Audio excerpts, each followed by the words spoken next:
అన్నమయ్య జిల్లా రైల్వే కోడూరు మండలంలో భారత కమ్యూనిస్టు పార్టీ సిపిఐ మండల కార్యదర్శి కామ్రేడ్ దార్ల రాజశేఖర్ ఆధ్వర్యంలో నిరుపేదలకు ఎటువంటి షరతులు లేకుండా రేషన్ కార్డులు మంజూరు చేయాలని రేషన్ కార్డు లేని నిరుపేదలతో కలిసి రెవెన్యూ తహసీల్దార్ గారికి వినతి పత్రం అందజేశారు.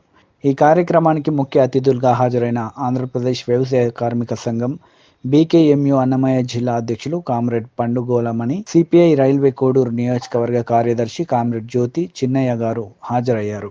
ఈ సందర్భంగా వారు మాట్లాడుతూ మండలంలో ఎస్సీ, ఎస్టీ, ముస్లిం మైనార్టీలకు చెందిన నిరుపేదలు వందలాది మంది రేషన్ కార్డులు లేక ప్రభుత్వం నుండి వచ్చే ఒంటరి మహిళా పెన్షన్లు, విడో పెన్షన్లు, వికలాంగులకు పెన్షన్లు, వృద్ధాప్య పెన్షన్లతో పాటు ఇండ్ల స్థలాలు, సాగు భూములకు అర్హులయ్యుండి కూడా రేషన్ కార్డు లేక తీసుకోలేని పరిస్థితుల్లో దుర్భర జీవితం గడుపుతున్నారని వారు తహసీల్దార్ గారికి మెమోరాండం ఇచ్చి ఆవేదన వ్యక్తం చేశారు. ఇప్పటికైనా నిజమైన నిరుపేద రేషన్ కార్డు లబ్ధిదారులను గుర్తించి తక్షణమే రేషన్ కార్డు మంజూరు చేసి ఆ కుటుంబాలను ఆదుకోవాలని వారు డిమాండ్ చేశారు.